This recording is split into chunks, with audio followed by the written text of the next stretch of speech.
this going to be a audio only? No. We're live now, Oh, okay. but there's not gonna be any bonus content. Sorry, everyone. We still love you, but it's just very late, and Nobshin has to sleep at some point. All right. It is Saturday, April 21st, 2018, and you are listening to the Irrational Passions podcast. I'm your host, Alex O'Neill, and joining me this week is Scott Guthier. Hello. Tony Horvath. Who? I know. Who are you? Tony. And Brian Nobshin Jackson. How's it going, dude? Tony, welcome back. Hi. How was your 3-week podcast sabbatical? I was lonely, dude. Yeah, I bet. We missed talking to you. Yeah, I played like one video game. That's really impressive for you. Though then this week I played like 5 video games. I mean, it worked out. That's the stars aligned. Yeah. We got video games to do. We're recording pretty late in the evening on a Saturday, because I had work late today, and I wanted to make sure all 4 of us got on the show, because it's been a minute. It's been a little bit. But we're gonna roll right into it real quick. Some housekeeping. IrrationalPassions.com if you're familiar with the housekeeping. All right, is that gonna be the thing now? Everybody, ring your doorbell, your weird hotel room doorbell. Did they even have doorbells? I don't even know. On IrrationalPassions.com, in short. Some stuff went up, new episode inputs about Hangar 13, the PlayStation 5 rumors, things like that. My review of Yakuza 6 is up now. I liked it a lot. Congratulations for liking it. I feel pretty good about it. You should go check it out. Give it a read. I kind of framed it as a first timer to the series, but I feel like I touched on everything that makes Yakuza 6 in particular special. What's cool about that game is I felt like I did a lot in that game. It took me like 27 hours, I think, before I finished it. And the only thing I was aware of that I didn't play until like after I had beaten it and written the review was like the baseball sim stuff. Mm-hmm. But there was like a whole bunch of stuff that I didn't even see in that game that I've heard about that is really cool. I don't think it would have changed my opinion on the game at all, but it's just like you can go into corners of that world and find just like It's just neat that it's there. Yeah, immense amount of things to do that are very similar or kind of play off the strengths of the other things that you can do in that game, but it's just really cool.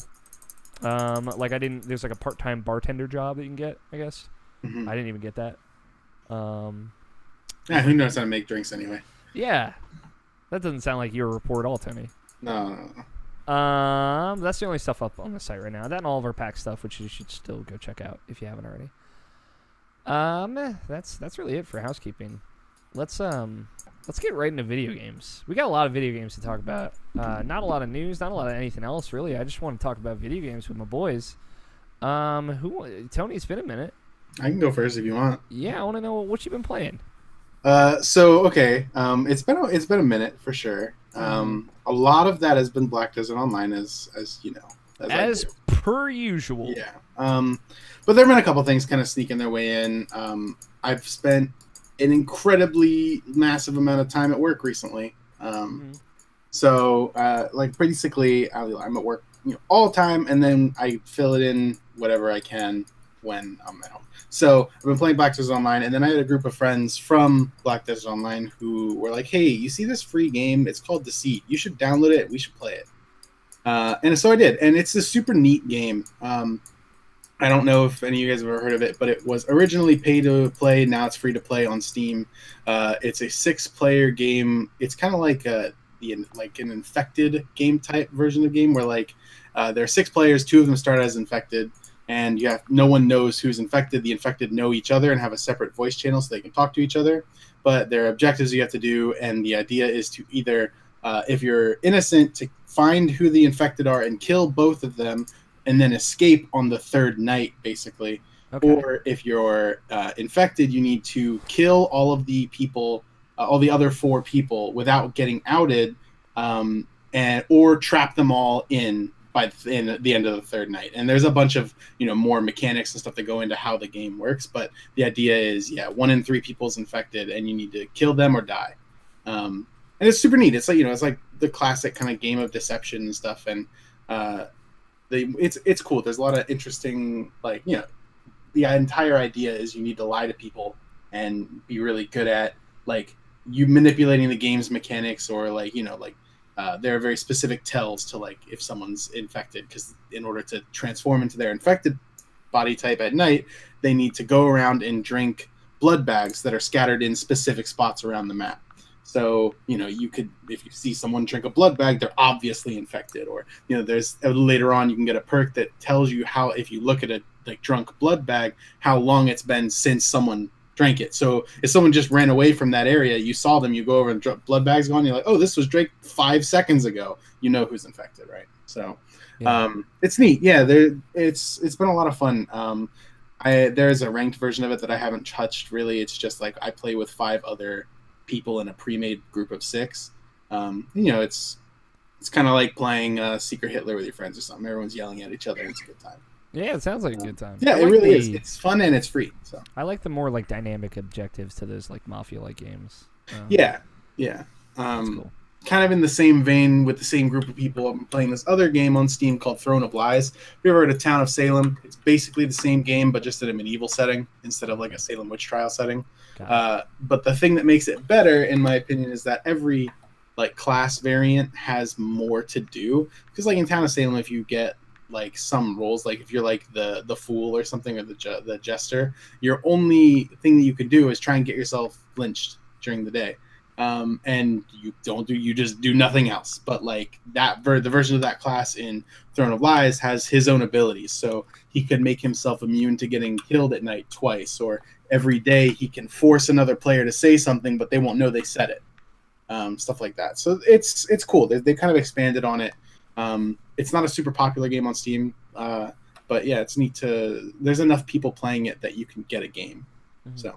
It's cool to see like these tabletop games or tabletop-like games getting their own games and not all just kind of existing within Tabletop Simulator. Yeah, I think that that specifically that game is pretty like it's good that it's done this way because it allows for a lot of the mechanics that are happening that if you were playing a regular game you wouldn't be able to at a table with people you wouldn't really be able to execute on those things very well. Kind of like if you're playing One Night Ultimate Werewolf, there's a lot of stuff that's like like, hey, someone look and switch cards, and every time you do that you're like, how do I do this without how can I switch with the person all the way across from me without everyone knowing and stuff like that. So it kind of eliminates a lot of that and makes it a more seamless experience.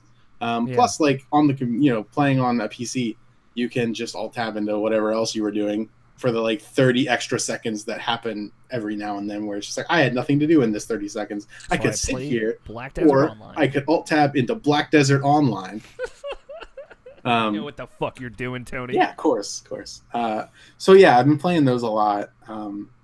I did pick up Divinity Original Sin 2. I kind of getting my way through there. I had originally been playing forever ago with one of my friends, and the problem with it is that whoever hosts the multiplayer session keeps the save, so I had to restart because I wasn't hosting the multiplayer session. But that's fine. Like just the beginning of the game, it's like you go through it all the time, so that early parts gets to be kind of a drag. But once you get back into more like chapters 2 and 3, the game really picks up, and I think it's a good time. This is my first time playing through the game solo. So I put it on the hardest difficulty with 2 difficulty enhancing modifiers to make it really hard, and I'm playing by myself in a party with no one else. Great. So it's been that's kind of how I differentiated it, and it's been a lot of fun. Yeah, as long as it's fun, I guess. I mean, that sounds like a nightmare. The combat is difficult. Don't get me wrong, but there are ways to do that. Like there's a perk in the game called Lone Wolf. It technically allows you to have one other party member if you want, but I'm just playing by myself. Basically doubles how powerful you get as a character. You get 2 points for every 1 point. So yeah, it's fun. It's a super neat role playing game. I really like Divinity. How deep into the RP are you? Less so in this version. This version it's more like min max try and kill everything. But the first time we went through, I was like, my friend had already played through the beginning. And so he would like skip all the dialogue. And I was like, you slow the fuck down, dude. I am reading this shit. Sir, please. Got it. So, and he'd like be, like a battle ahead of me in combat, and be like, "You're gonna wait. Like, it's my turn. I'm just gonna make you wait." Yeah. So he eventually learned. You tell him, Tony.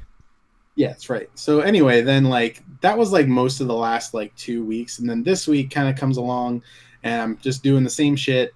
Then like I'm watching YouTube videos, playing Black Desert Online or whatever, and I start getting all these ads for Maxnomic computer chairs. And that's right. I totally. I've been considering buying one for like forever, right? Yeah. So, but then I just like it was weird because I had been considering it, and I was like, I could probably buy one of those. And then I got a barrage immediately of their commercials on everything. So I don't know, like a couple days later, like at work in the morning, I was like, "Fuck this!" And I went online and I bought a $500 computer chair. Fuck yeah, you did.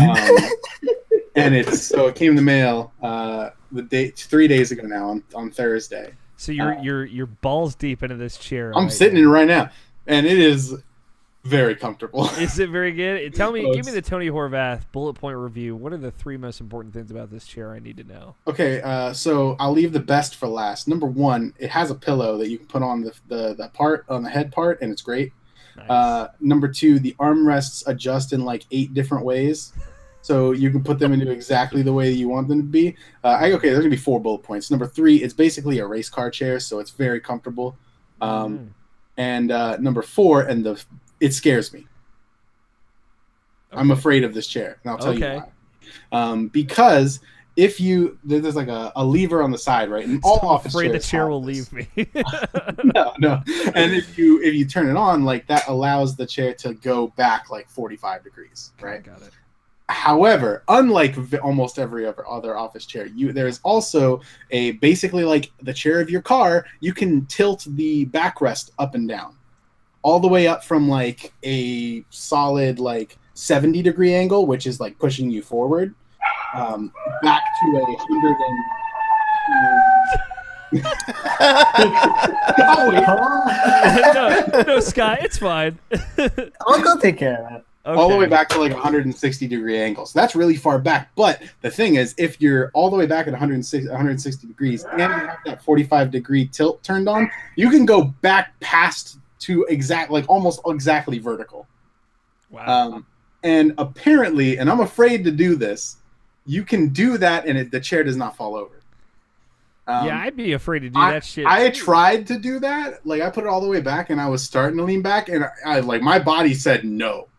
It was like, you do not. This is not a thing that happens. So, but apparently, you can just sleep in this thing if you want. Yeah, that sounds intense. I don't know if I'd want to sleep in my gaming chair. Right? I know, but it's so nice. Although I have slept on this couch before, which is essentially it's basically your gaming chair. It is my very long gaming chair. So. Yeah.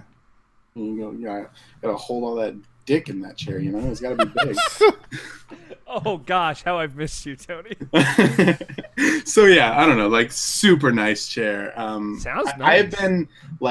I had been sitting in like folding chairs up until I moved to Las Vegas, and then I went to IKEA in Las Vegas and bought a pretty cheap chair because I hadn't.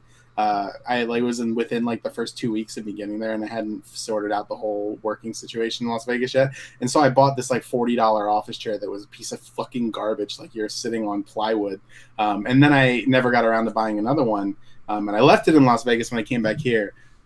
So I was chilling on my folding chair again. So I'm finally in like a decent chair, and man, it's a departure. It's a complete change of everything. Yeah, I bet your back is really going to appreciate and that. To quote the advertisement that I saw at least 35 times before I bought it, you need to sit with the most comfort. Now the problem with that I did want to point out with this, amazing advertising software that detected my brainwaves saying that I want to buy this chair and served me up ads of it for 3 full days. Once I made the purchase, the ads continued, so they've failed there. You guys need to step your game up. Yeah, if we're really going to live in this, I need you to start serving me ads for like cool desks because that's what I'm in the market for next. Yeah, if we're going to live in this dystopian future where like advertisements know what we want and need, like they need to stop. At some point. You gotta be on top of it if you want to be on top of it. Exactly. If you want to be on top of me, Yes. Like this desk that you, I guess, want to buy that will be on top of you. I already know which one I'm going to buy. It's a $250 desk from IKEA or whatever. So, got it. But anyway, Right. so yeah. Anything else you've been playing?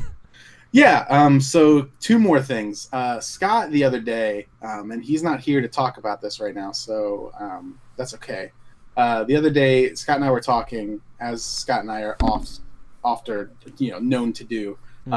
And Scott was like, "You should check out this Ni no Kuni game. I bet you would like it." And I was like, "Scott never says that." So I agree with Scott. So I bought it and I downloaded it on Steam. Yeah. And right now I just got wood for my kingdom. Hell Yeah, you did. My man. Kingdom is at full mast. Nice. You are further than me in Ni no Kuni 2 now. So here's the thing. I don't know if I like it. Okay.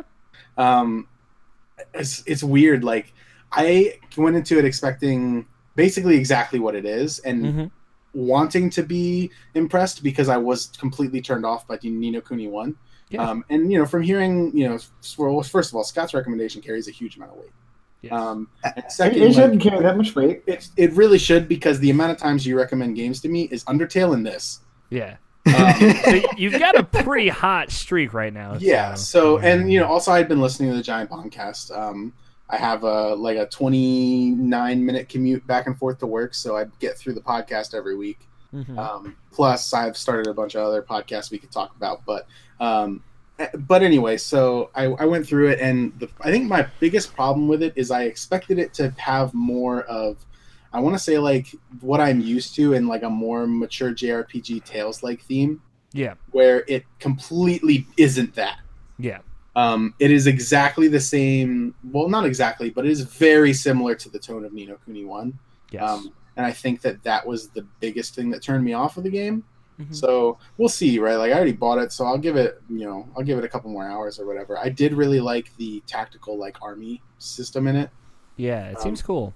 I don't know if you've gotten that far yet. I did the tactical battle. I have not gotten into the kingdom building quite yet. Like, maybe an hour and a half into it, I was like so prepared to come on here and talk shit about it because it had the worst performance issues going on my PC. Really? It was when you first get into the sewers underneath the castle in Ding Dong Dell. I was running around as Roland, like every third frame would just skip the next 4 frames. Jeez. And like it's not just like the screen, like the audio would skip. There's just a huge, really bad stutter, and it would go through everything, like all the combat and all that stuff. Like it was unplayable. So I was looking around for ways to fix it, and eventually I found a solution, which is a simple solution. It's just when you start Turn off the game.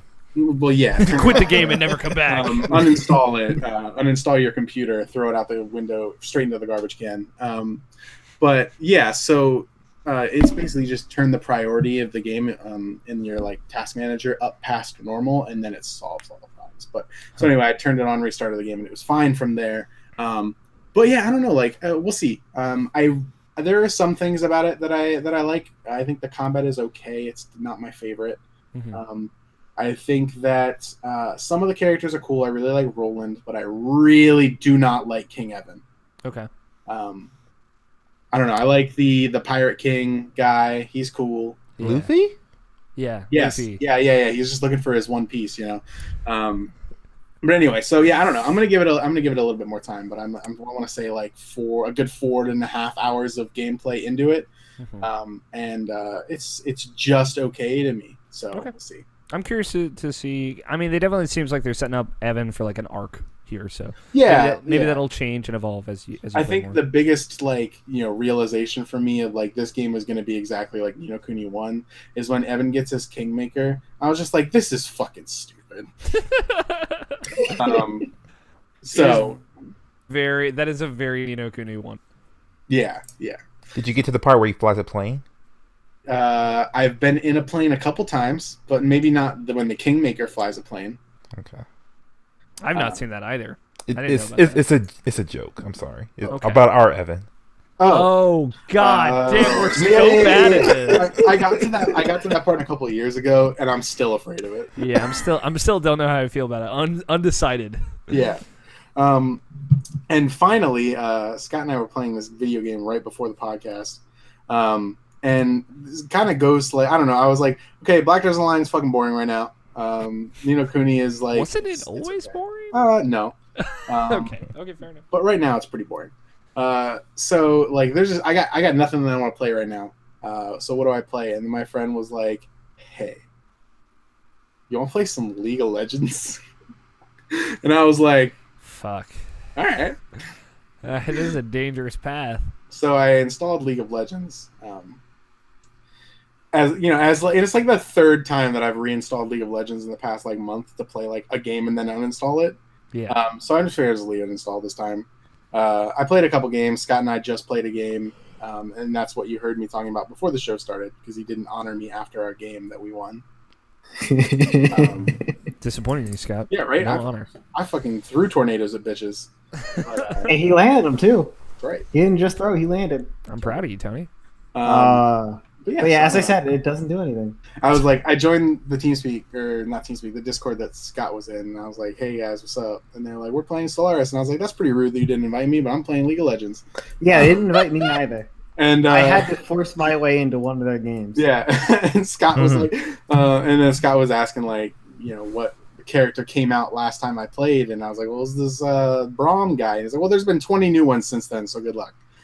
Jesus Christ. Yeah, so it's. I don't know, like I like coming back to those mobile games every once in a while when there's so much new stuff. Kind of feels like it's a different game.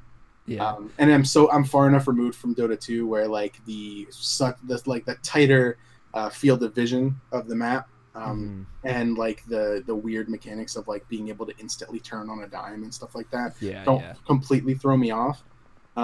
So yeah, I don't know. I still suck at it because I haven't played in like 5 years, but yeah, I don't know. League of Legends. It is still a video game. Still a fucking video. I feel like League of Legends has like found its audience now. Like it isn't growing anymore. It's not necessarily shrinking, but it's not growing anymore. Yeah, not necessarily a small audience, mind you. Yeah. It's definitely a huge audience. It's just like, you know, there was the 2011 like League of Legends boom where it was like the most played video game ever. And now that's Fortnite, and we just live in Fortnite world at this point. Yeah, I mean, hey, Fortnite. I didn't mention it, but I have been playing some Fortnite. Okay. Have you been playing Radical Heights? I watched the Giant Bomb Quick Look on Radical Heights, and I don't think I want to install it. But there've been a couple times where people are like, you want to fucking play this, and I'm like, no. At least you've been approached about it. Yeah. Scott, what about you? Sounds like you may have been playing some Ni no Kuni. Only an hour of it. Okay. Or probably less. Yeah, I just got to the part where I got outside of the castle of Nanga. Okay. Wait, so am I like the farthest into Ni no Kuni 2 of all of you now? We said that. Yeah. I thought you were like done with this game, Scott. No. See, I'm like to be fair, you're like 30 minutes further than I am. all right, fair. So wait, like okay, so you are. I think I know where you're at. I basically just started. Yeah, Scott's still pretty fresh. Gotta get you on this. Have you been playing anything? Have you been putting any time into anything? No, not really. Gotcha. Okay. Any video games you want to talk about, Scott? You want to fill me with video games? I thought we just went over that. Maybe Okay. I misheard the question. No, I was just like, I didn't know if there was any video games specifically you wanted to talk about, but if not, we could just Ni no Kuni. Okay. Have your thoughts and feelings evolved in the additional 30 minutes you put into Ni no Kuni? Unfortunately, the game itself has not done any of that for me. Okay. Fair enough. Because I just got out of the goddamn castle. Yeah, it was 30 minutes more, so I feel you. All right, let's Nabashin. What? You want to talk about some video games? I think I can. Here's the thing. I would love it if you did. I ain't playing that much. Okay. What have I been playing? God of War. Tell me about it. Well, let's get the God of War later. Save the God of War for last. I want to know about Boy. I can fucking tell you a thing or two about Boy. I'm I'm sorry, Nabashin. Oh, you're fine.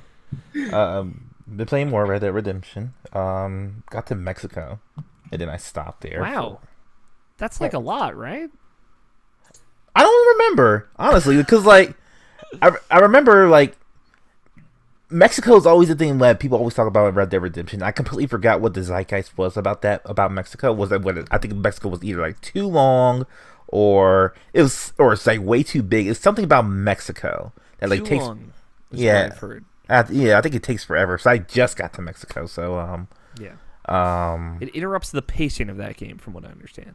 something like that. It's been forever, and I can't remember my opinions on it. I do remember it feeling like it was long, but I still remember enjoying it. But yeah, that's like the second act of that game. So going through that's been great.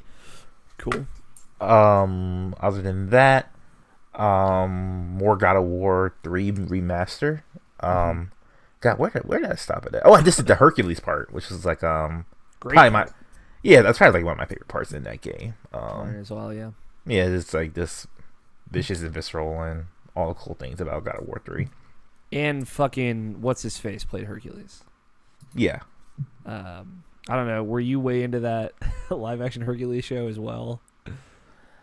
No, but I was into Xena, and I was into Who wasn't into Xena?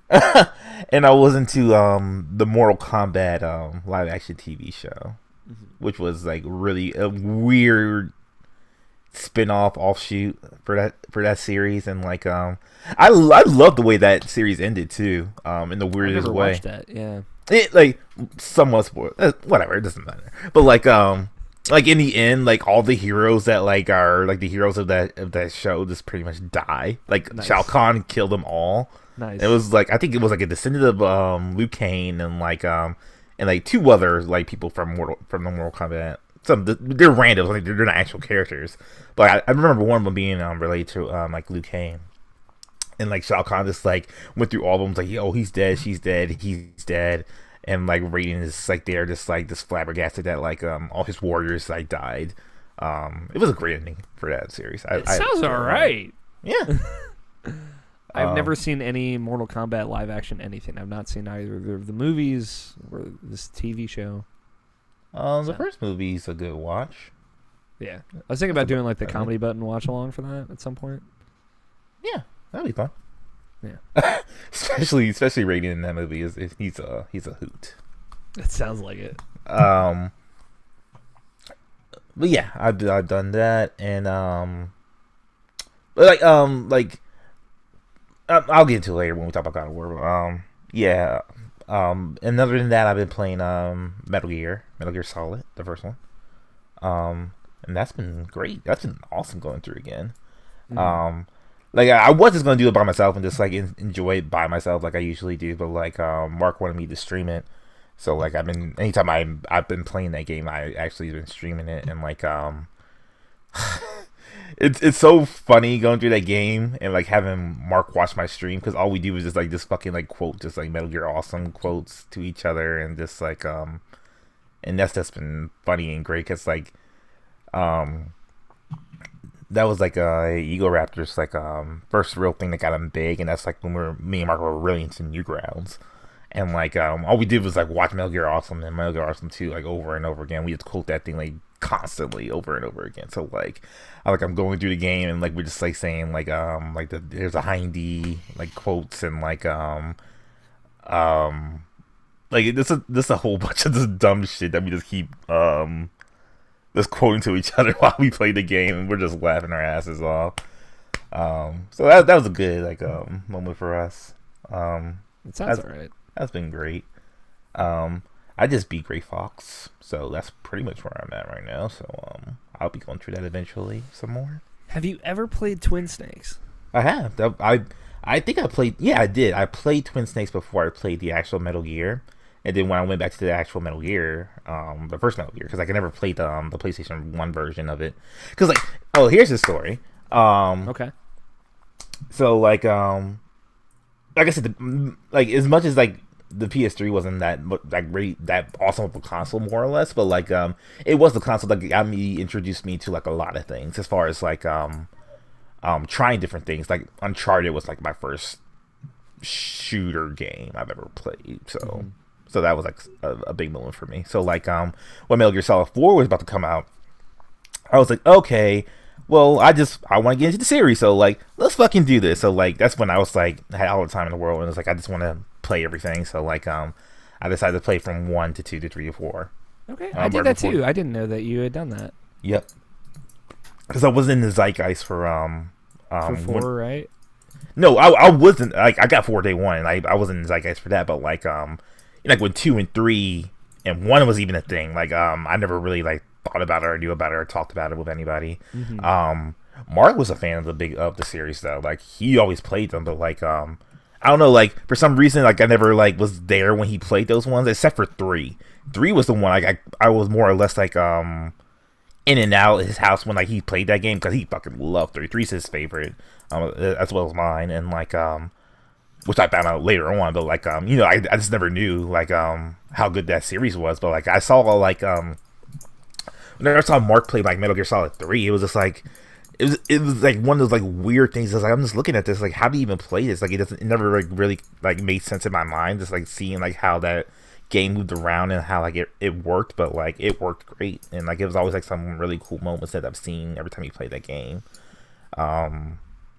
Like I remember seeing him do like the whole Shagalhod fight, and like I was just looking at that. I was like, man, like what is this game? Like I just like seeing that out of context, I cannot even imagine. Yeah, like the whole like the racing scene with Eva and Snake just like trying to shoot him down while this Shagalhod is chasing you at the same time. Like crazy shit, man. Like seeing Ocelot for the first time is like Mark fucking loves Ocelot, especially that version of Ocelot where he just like does the gun tricks and stuff like that. He was totally into it.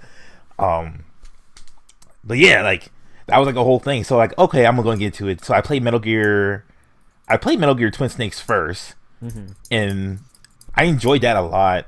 I think I really enjoyed it even. But then like I think I played that first, and then like they put out the Legacy Collection or something like that right before 4 came out. It was like the PlayStation 1 version, and then like 2 and 3. And I was like, okay, I'll just get that instead. And so I played 1 again. And then, like, for some reason, like, I connected with that version a lot more than I did with Twin Snakes, even though Twin Snakes looks a lot better and, like, not necessarily plays better, but, like, is more intuitive. It has the first-person mode that 2 added, so... Yeah, it made it a lot easier. And, like, I enjoyed the cutscenes in Twin Snakes, but, like, for some reason, like, I felt, like, the genuineness of the first game. That's why I kind of just like it more. Okay. I guess like I'm on the opposite. I really connected with Twin Snakes as like my kind of entry point to the series, and and I've never played Metal Gear Solid 1. I've watched the Drew Scanlon playthrough on Giant Bomb, of course, but I respect that version of the game. It's just like Twin Snakes is like, this is my Metal Gear, you know? Yeah, sure. Yeah, and then like after that, I played 2 on PlayStation 2, enjoyed that, and then like I played Snake Eater. Like for myself for the first time, and it was the subsistence version, and like that shit blew my mind. Yep. And then I played 4, and that even blew my mind some more. That's why I have such a great appreciation for 4, because like it was like one of those things where like I went through the entire thing just to get to that point, and then I just loved it ever since. Yep. Same deal. So yeah, that's like my Metal Gear history. Cool. Yeah, I didn't know that we had pretty much the same Metal Gear history. That's cool. Yeah, because my brother got me 4 as a gift because he was watching me like play through all the other ones, and I was like, "Oh shit, really?" And I jumped right into 4 after playing 3, and it was mind blowing. Yeah. And then I forgot everything immediately. So it's one of those things too, and this is what I want to talk about when I eventually want to when I have my deep dive talk about Metal Gear. It's like that's like one of those things where it's like, because 4 is such a weird game as far as like it, like I don't know what that game is if you don't have like the history with Metal Gear. So it's like, I mean, it's like an okay third-person shooter. Yeah, maybe. And like all these weird controls, and like you're crawling everywhere, but like you don't really have context for anything what you're doing, and like even like the whole press the action button, and like like they're saying that in the game, but but this is so hyper realistic that like, does that make sense? Is like a third wall breaking thing, so it's so weird. But like, or just the solid eye, just in general. Yeah. Yeah. I mean, my thing was like I love that 4 has all of like those Metal Gear Solid 2 and 3 trappings of like, this is the crazy shit we can do on the new console. So like when you're like prone, you can roll over and then shoot down like on your back. It's like the little shit that they added for that game. It's like they were so excited about it, and I remember like the TGS trailers, like the 17-minute TGS trailers. Oh, where they showed off all those mechanics. I was like, whoa! Like I was losing my fucking mind. So 4's all right. 4 is a great game. I'm excited for you to get back to 4 because when I replayed through 4 back in 2015, I blew my mind again. I love that game so much. Yeah, that's the game that I like played over and over again. Like I did the whole get all the like the different animal ending things. Like I did that for 4, where I didn't do that for any of the other ones. Yeah, man. Yeah, that's gonna be a good trip. Yeah. But other than like the big game, that's all I've pretty much been playing. Sure. So a thing that I did before, and we'll kind of joint talk about God of War here at the end. The thing that I did is I got a PlayStation 4 Pro on Saturday because GameStop was having a deal where they were just giving more value for a PS4 if you traded in. And I was like, well, I guess I might as well. I've been planning on getting a 4K TV for a while. I knew it was very soon on the horizon, so I just went for it. Got that PS4 Pro. Still looks weird. I don't know how you feel about it. I don't know if you're used to it at this point, Option. It's in the case, so I barely ever look at it. So got it. Yeah, I just like you know where my stuff is. It's like my only white console, which in retrospect maybe I should have like color coded it better. But I don't know. I like the look of the white one a lot. I like the white controller as well. I had to trade in my white controller to get this because my original one was all fucked up. The analog stick was all fucked up. But I got a PS4 Pro, and then I got a 4K TV on Wednesday, I guess. Tuesday. So I wanted to ask you, Nabishin, if you had any questions for me as a recent 4K TV owner. I mean, just how is it? Like, does it feel to you like when you first got an HD TV? Like does it give you that type of feeling again? There is some stuff. I'll say like this, maybe it wasn't as life-changing as I expected it to be. Sure. Because, it is like a very good 4K TV. It's worth noting. Like, this is like a HDR10 Sony 4K TV. It is a 900E, if you were curious, if you want to look it up. I heard a lot of people, after I got this one, said specifically, like, hey, I have that. It's great. And it is great. I guess it would probably be comparable to the TV you have now, Nabishin. Yeah. It's an LCD or LED, one of the two, 4K TV. I was originally going to get an OLED TV. It was $600 more, though, and it just wasn't in the cards, which is fine. Like, I'm not upset about it. I think I missed it. What did you end up getting? I got a Sony 900E 4K TV, if you want to look it up. Is it bigger or smaller than that behemoth TV that you had before? It's the same size. Okay, same size. It looks the same. It looks a little bit bigger, though, I'll say. Okay. I think it's because the bezel is smaller. And it is lighter. What did you do with the old TV? Is it just somewhere else in your house now? It's like sitting on the ground next to me Gotcha. right now. So when are you gonna hand it down to me? Like, like this the path. Come on, man, let's go. the path of trading. I mean, I've been thinking about maybe trying to sell it. I don't know how successful I'm gonna be in that regard. I mean, you could sell it to me. I could sell it to you. I didn't know if you would want to pay. What's the latency on it? Like, it is basically 0. Because I'm gonna make it a monitor. Yeah, it is the equivalent of the TV you have now. That's cool. Maybe we'll talk. Yeah, we'll talk about it. So I'll say this: there have been moments where I audibly out loud said "fuck." It's great, right? Yeah, man. The thing is, it's not all the time, right? Like, I started by playing fucking Kingdom Hearts, which is in 4K. I do not believe it has HDR, but have you gone onto something like YouTube yet and just searched like 4K? That's what you need to fucking do. That's what you need to do. I need to do that because I haven't done any of that yet. There's a rainforest one. Okay, all right. You need to watch it because, man, you can see everything. there is a part in God of War where you see lava that is like a color I've never seen before. And I stared at it for like 15 minutes yesterday. I was like, what the fuck is this orange or red? I don't even know what this color is.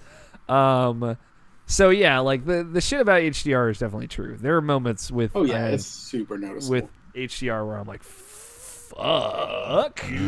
But yeah, I gotta look up some good like 4K YouTube videos. Digital Foundry, my dude. Okay, yeah, Digital Foundry's got to be a place to go.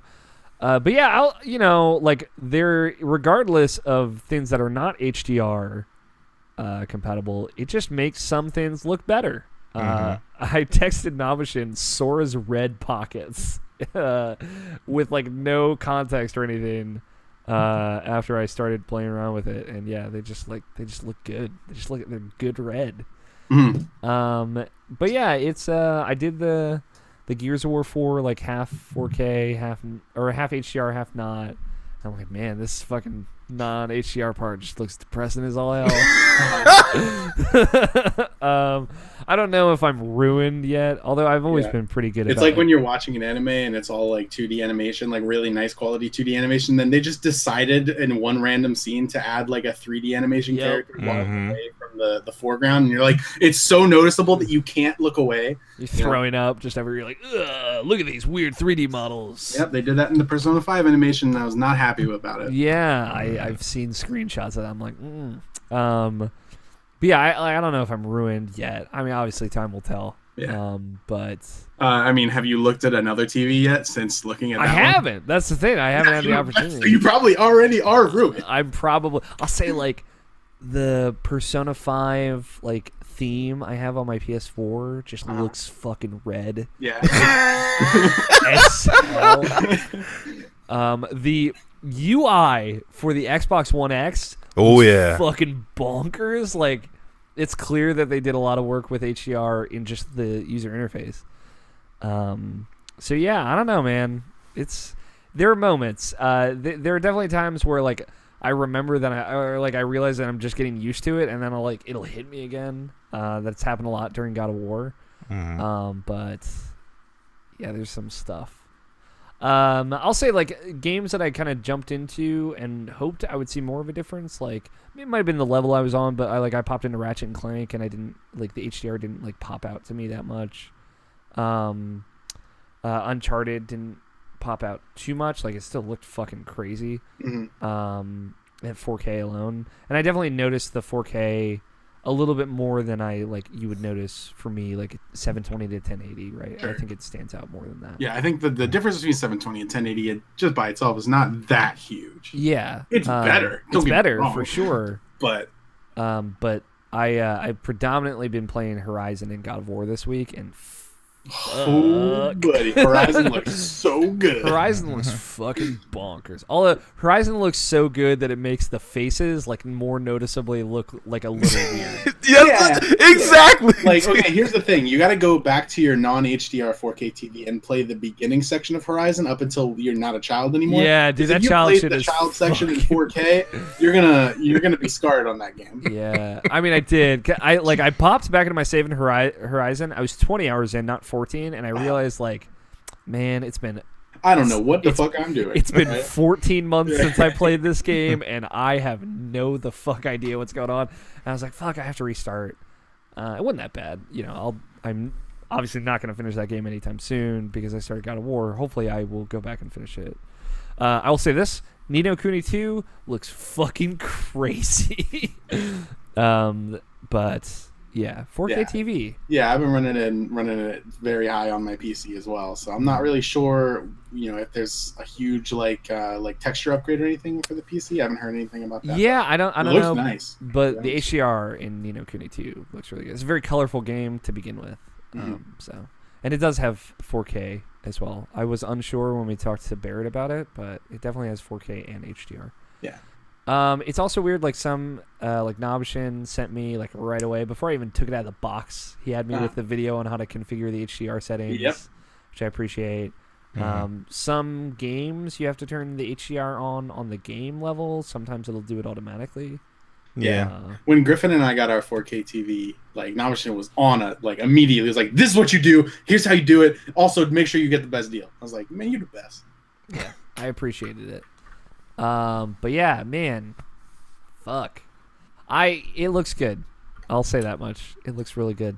Some things that I've been playing, just I'll try and knock out pretty quickly here before we talk about God of War. Started Horizon again. That game's very good. I forgot how good that game is. It's very good. The story seems a lot cornier than I remember it. But like not in a bad way. It just seems kind of corny in the beginning. Yeah, I would say it definitely doesn't take itself too seriously. Yeah, I love that. Basically, Aloy is the only straight shooter and a bunch of fucking corny weirdos. Right. It's super and she's good. Pissed about and it. She's like, she's got zero patience, and I'm like, girl, I am with you. Let's fucking get the hell out of here. And I really like her. But yeah, I just started that over. I'm like just before the proving, so I'm maybe like 2 hours in. I'm not that deep into it. I finished Kingdom Hearts 1. Dang, it's only like 30 years too late. Yeah, it's been a minute. Which I was replaying. I know you weren't privy to this, Tony. I was replaying 1. Liked it a lot more. Did all the extra stuff in the game, which I had not done before. Yeah, man, I don't know. It's all right. Just okay. Yeah, it's just like, so there's a bunch of extra bosses in Kingdom Hearts 1. Obviously, there's Sephiroth, the Ice Titan, Xemnas in his unknown form, and like Death, yeah, the Phantom and Kurt Zisa, and most of them are just like super not great boss fights. like the Phantom boss fight is like bad. Exactly that. Yeah, and like I grinded to level 100 and just kind of basically brute forced Sephiroth and the Unknown.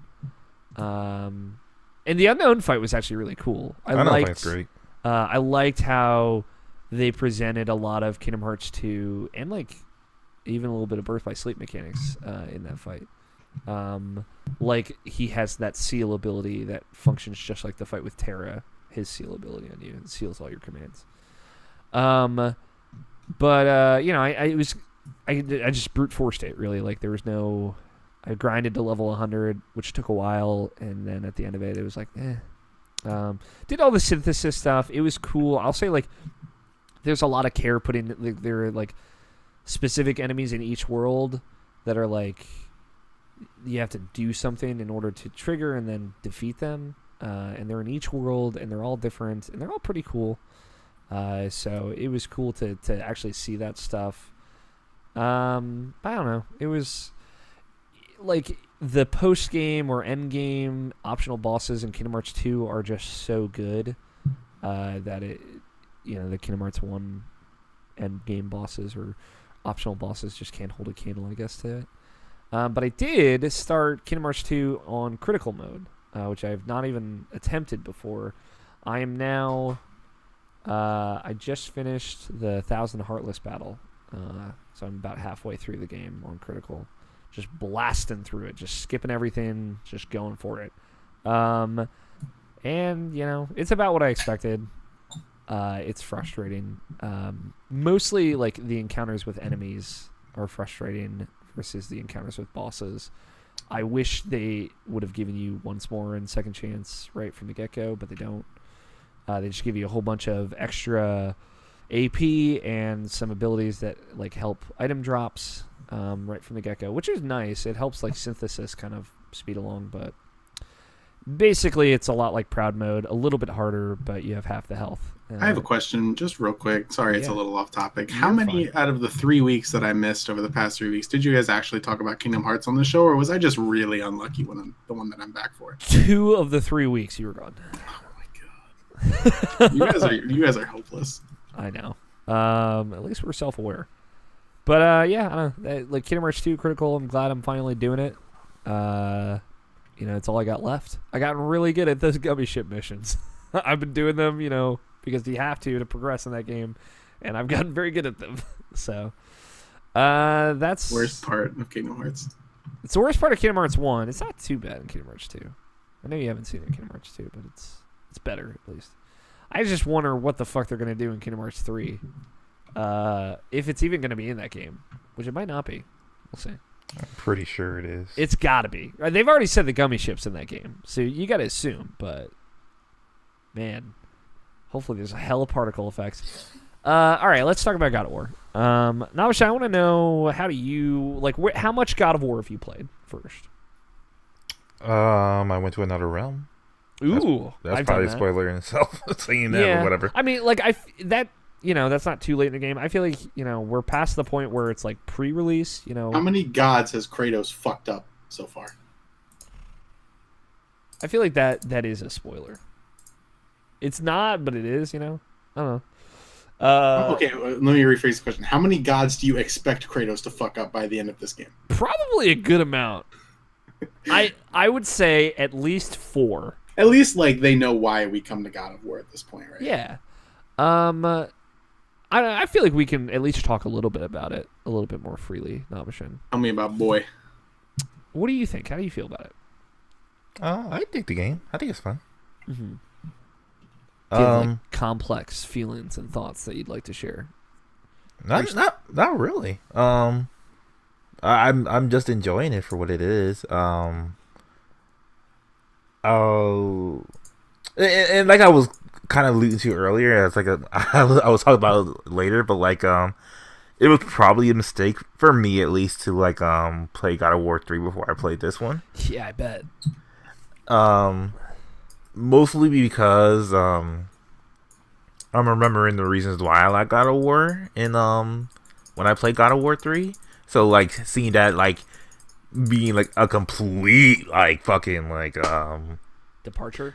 Yeah, departure from that, from tone and gameplay wise. I was like it's kind of fucking with me in that way. Not that I'm not enjoying what I'm playing, not that I don't see the quality to it, because that the quality is there top to bottom, but it's it's weird because I'm almost missing the old God of War games when I play this game, and I guess I didn't really expect that much. Yeah. It took me a good while to get used to the combat, honestly, and it's and then I'm now that I'm further in, I can see how much more deeper it is, and I'm enjoying that it is that deep, but at the same time it's I'm kind of missing the old stuff that I used to do in those games. So it's weird because for that old trilogy, it's it's something you never really took seriously, and it's something that's you just see it for the spectacle and the over the top moments and the shit that you can do in that game. And in this one, it's it has the spectacle, but it's also wrapped into this not necessarily serious or super serious, but this journey that's that's more to it. Mm-hmm. And I don't know if I actually want that. I'm enjoying it, but I don't know if I want it. Okay. It's a weird, complex thing that I'm pretty sure I'll enjoy the entire thing by the end. I could even probably say right now it's the best God of War game, obviously, but it's at the same time it feels not. I guess it's kind of in a weird way, kind of like Metal Gear Solid 5, except this is an actual full game. Yeah. But as far as it seemed so different that it's weird to me. I'm enjoying it and I'm liking it a lot, but it's at the same time I don't really feel it's a God of War game, for in a weird way. It's a weird, complex feeling I'm feeling. For me, I'll say the thing that surprised me the most that I would miss, or not, I wouldn't say that I miss it, but has taken me the longest to adjust to, is the voice actor. That has been the weirdest thing for me.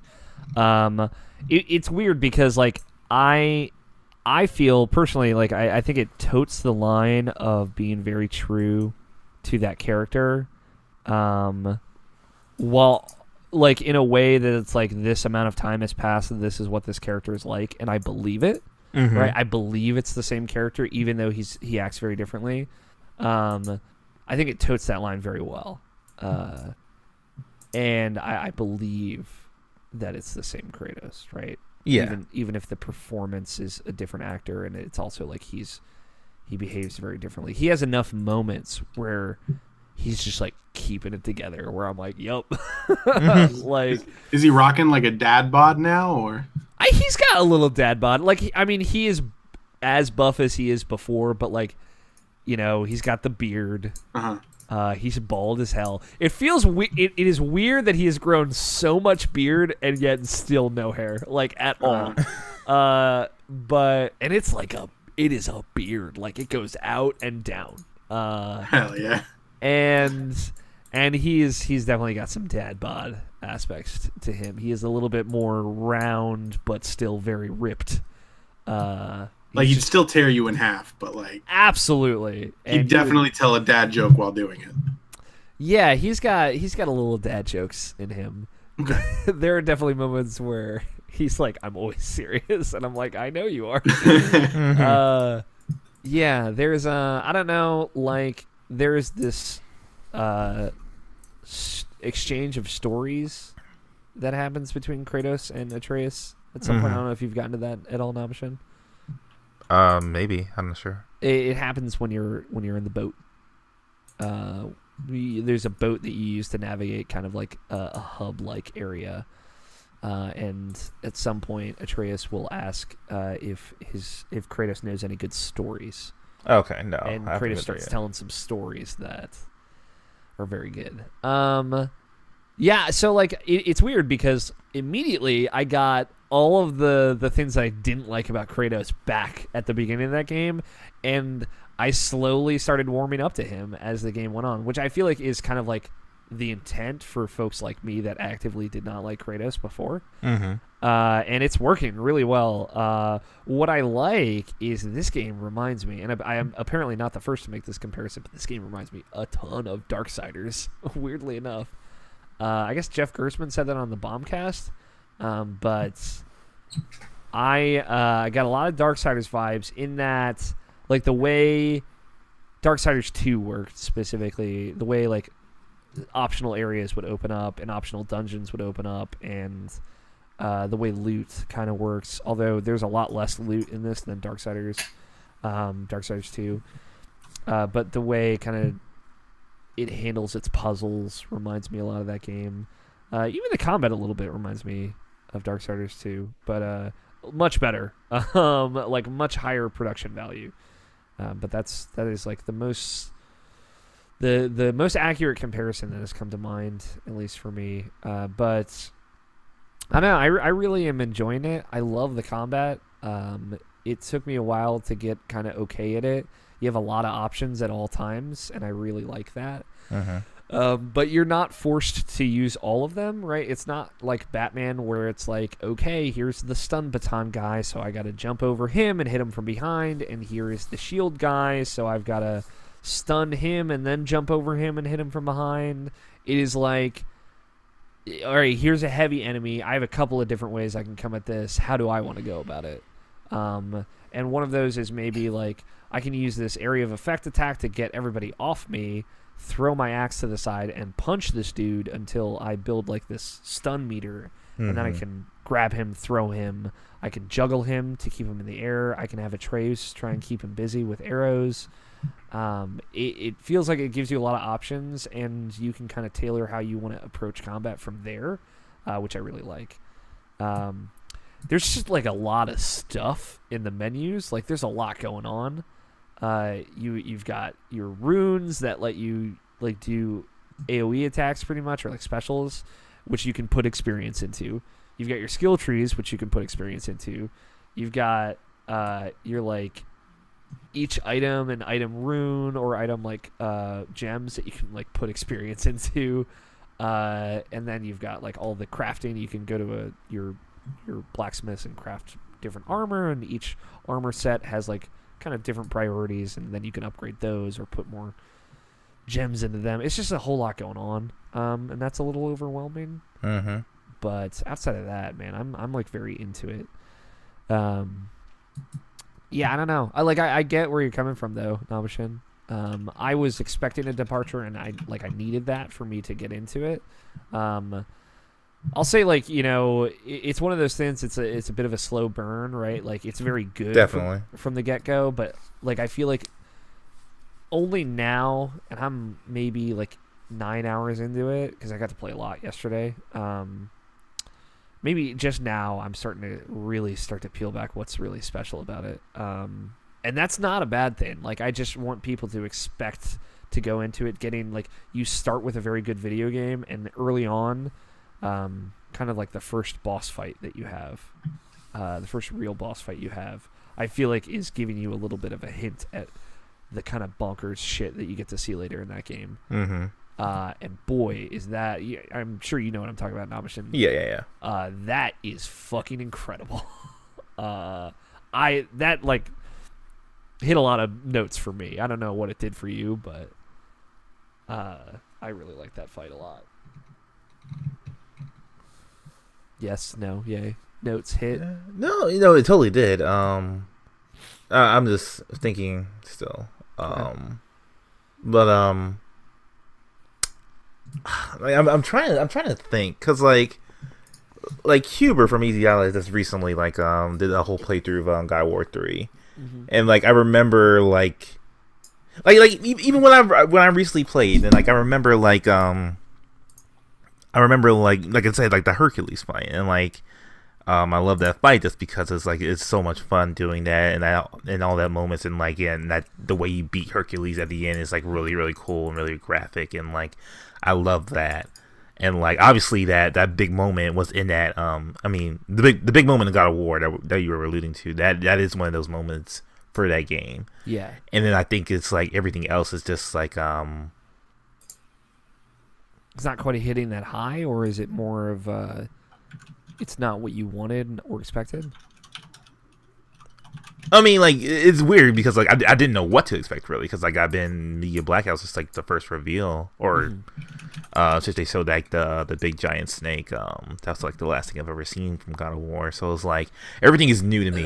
Like I didn't even know you could craft in this game, so I was like, fuck. Yeah, me either. So yeah, so like yeah, everything is just new. Like I'm just trying to like just soak it in now, and like I think next week I'll have like a better impression of it, of what I really feel about it. It's still pretty early, and like I've played a little bit more than you, so I feel like I have a little bit more time to kind of to think on it.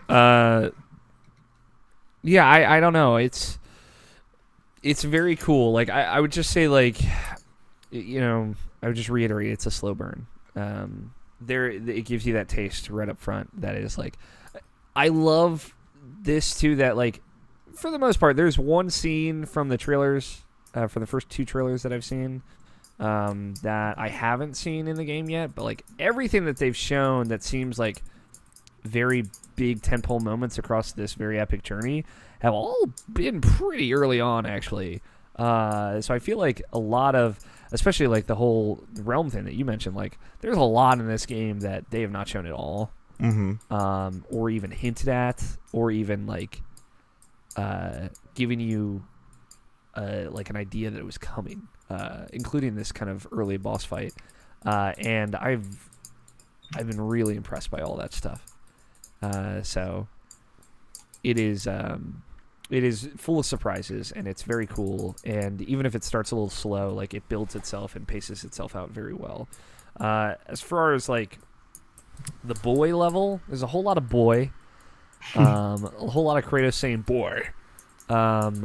There are, what I like too is those moments that you're kind of anticipating, like those father-son moments of like them slowly getting closer, I guess. In my experience, have been pretty few and far between, for the better. And everything in between those big moments is really subtle and really smart. So I've been really... it is very much like they were kind of doing one of those kinds of relationships. And at first, I didn't really like Atreus. Yeah, same. So, he's just kind of like a little shit at the beginning, basically. No, it's just he's just he doesn't have a lot of his own personality. It feels like, because like he's good. He behaves very well. Like he listens and So he's more like your glorified pet. Kinda. He doesn't like really have his own agency, and there's very much like this fear level. Like you can tell he's a little afraid of Kratos, and With good reason. with absolutely good reason. And you can see like in these early moments that Kratos is really struggling to kind of bond with him. He's trying at least, which it is excellent to see him try in both like the very emotional payoff ways, but also just how funny it is just to see him like just try, and he's just so bad at it. But it's just like, you know, a whole lot of Kratos says, "Okay, do this," and he's like, "Okay." And there's not like a lot of snapback. Not that I would want there to be like a lot of pushback, but it's just there's not a lot there, and that has like where I'm at in Omniscient, just for point of reference, that is like started to change a lot, and that has been really like that relationship is more than just one note than another. It is like a lot of in between that has been really good so far. So, but yeah, God of War seems very good. It seems like a very good video game. You were gonna say something? Yeah, like it's weird because like when I'm playing God of War, it's like thank God it's more or less a linear game, or it's a more linear game than like Horizon was, because like I think if it was like the same way as open as Horizon, then like I probably would like not bounce off it, but like I probably would like slowly drift off it like I did Horizon. And because it's like one of those things where it's like you can see how good it is, just like Horizon last year. Like I could see how good that is, and like you could tell me how good it is, and like I know how good it is. I know it's a good video game. It's polished from head to toe, and everything about it is like it's just so good. It's just a matter of like I said, if it wasn't as linear as it was, like I had like so many options in front of me, like I probably was it would probably be too much for me, and like I probably could, like I'm not in the right state for it. Like kind of like I said, like I bought Yakuza 6. I have everything for that game, but I'm just not in the mood for that game right now because it is kind of open world. So yeah, I haven't even started it. So you know, yeah, I get that, and I definitely had the same moment where you're like going to like the witch's house pretty early on, where I was like, man, I'm kind of glad that this is pretty linear right now. And I'm just kind of enjoying going down this path and fucking stuff up along the way and finding secrets like to the left and to the right, and then kind of getting back on the main path. Exactly. And then of course, like right afterwards, it kind of opens up, and I was definitely there was definitely that feeling of being overwhelmed that first time you get to like this hub area. But like they do a really, really great job of kind of presenting new options. Like, okay, you went and did this, and now you can kind of go in this little area, and it's like you go in that little area, and it's a side quest area, but it like plays out kind of linearly, and that's the stuff that reminds me a little bit of Darksiders, like the way it kind of did its side areas and whatnot. And that stuff is well done, and it's got a good brisk pace to it. And it doesn't feel like, well, if I don't do this now, I can never do this. Like, some games like this have a tendency to, like, here is when this side area is open, and now it's closed off. Like, it doesn't feel like that, and I appreciate that. So yeah, it never feels like a door is closing behind you, and you can't go back into that room anymore, or something like that. So yes, and I like that a lot. And so, like, you know, they have a really well-made, like, built-in pace of, like, I'm gonna go do this side area, and then when I finished that, I was like, I feel like kind of getting back on the beaten path and doing a little bit more story stuff, and then doing that, and then kind of like being ready to kind of break away from the beaten path and do some side stuff again afterwards. It feels very good in its openness. But yeah, I'm having a really great time with it. But yeah, if you're out there playing God of War, I hope you're enjoying it.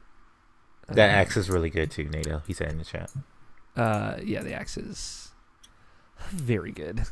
There's an ability you can get pretty early on where if you throw the axe at a weak spot or a headshot, it'll like bounce off of their head and then glow in the air. And if you recall the axe in that exact moment, it like comes back to you with a buff on it, and then you can throw it again, and it'll do double damage, and it feels so good.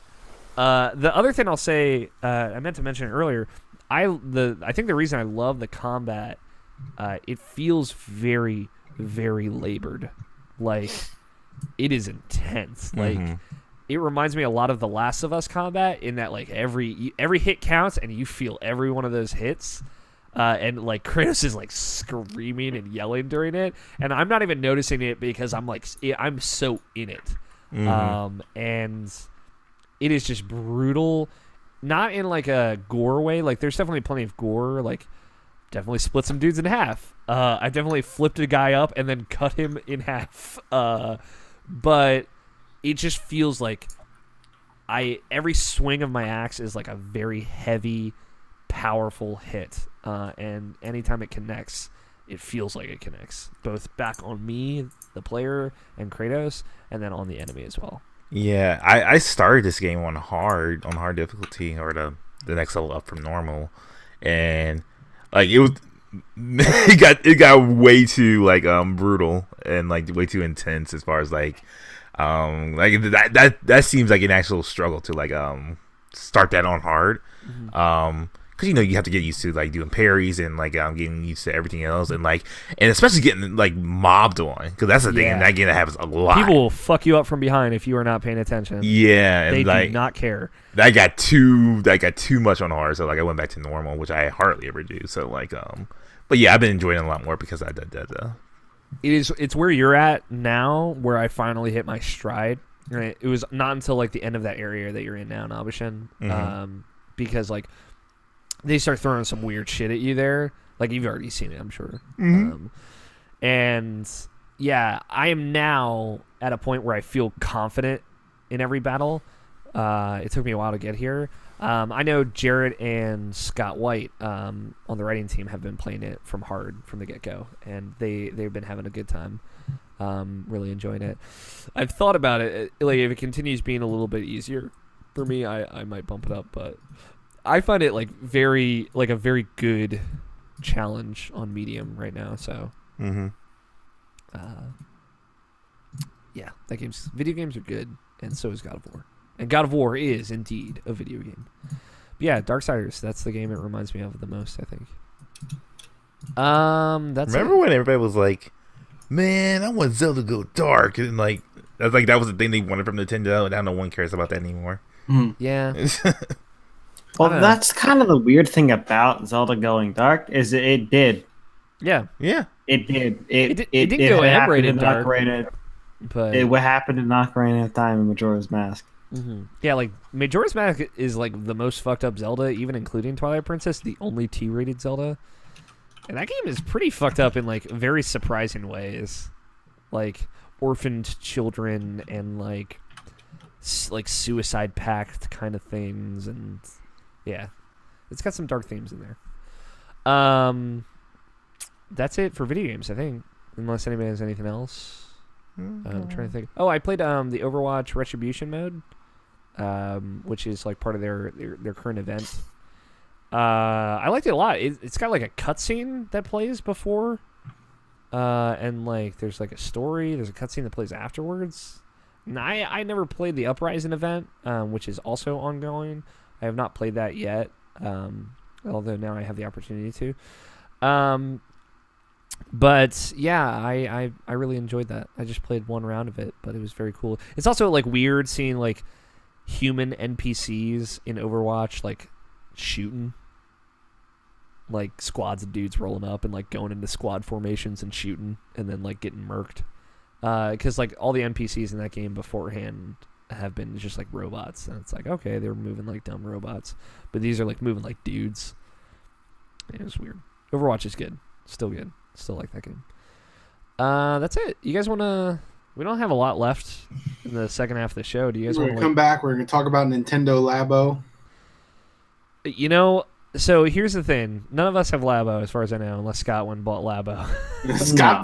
Scott definitely strikes me as the guy who would go out and buy the Labo robot. We might be doing a guest review on the website from the one and only Brant Range of Nintendo Labo, and I'm very excited to hear his I'm thoughts. excited about that too. Just because like he's kind of a ingenuity or like kind of like building things kind of mind while also being full of childlike glee.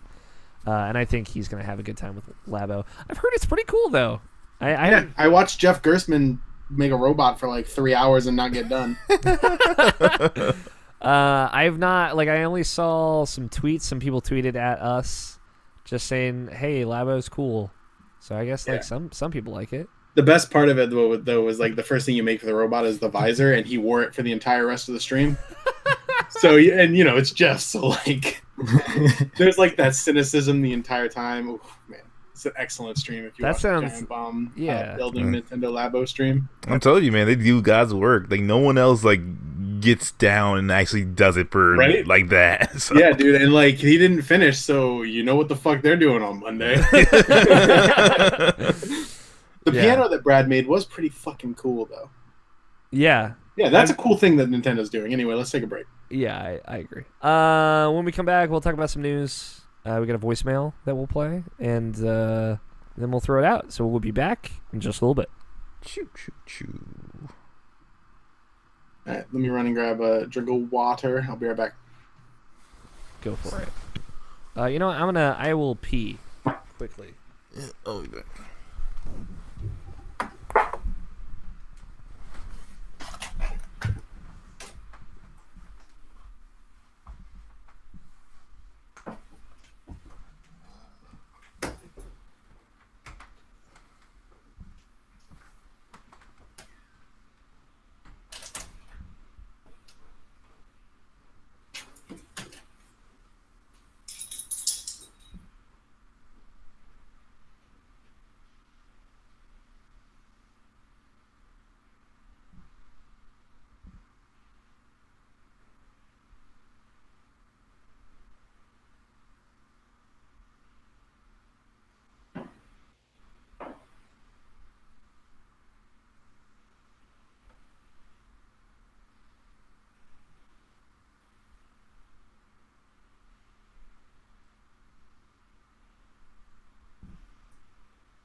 All right, I'm back.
Welcome back. Thank you. All right, I gotta fix the music part of the mixer real quick.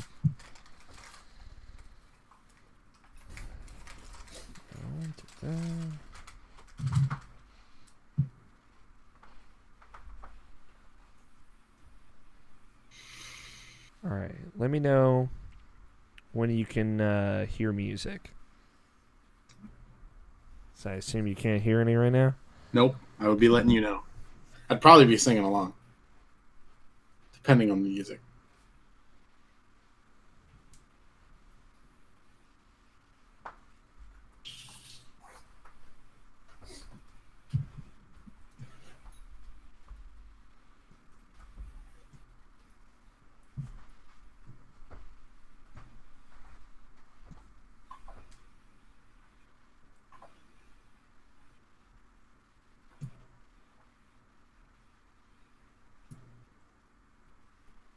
Oh, there it is. It's a little loud, but it's there.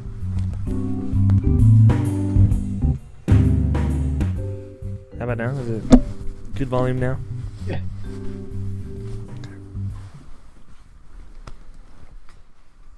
Just one button. That's all it takes sometimes. Mm-hmm. We all back? There's my shit. Scott? No, Scott. No, Scott. Feels sad, man. I did a clean install on my computer over the weekend. Liberating. Yeah, dude. Feels good. Feels good, man. Not bad. Hey, welcome back.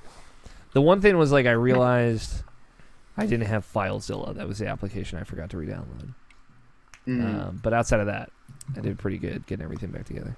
There's a I always forget the name of it, but whenever I do a fresh install on Windows or Mac or whatever, there's this one website that basically it's called Ninite.com.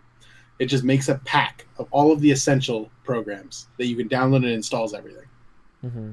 Super nice. That's really nice, yeah. I will use that in the future. I'm sure this won't be my last time. All right, y'all ready for this one? I don't know why I sound like a nerd right there, but here we are. All right. Oh, I lied. No Mac. Sorry, Alex. It's all right. Now I have to replay this fucking music. That's the wrong fucking song. There we go. There we go. News in gaming. Tony, how do you feel about news? I feel great about news.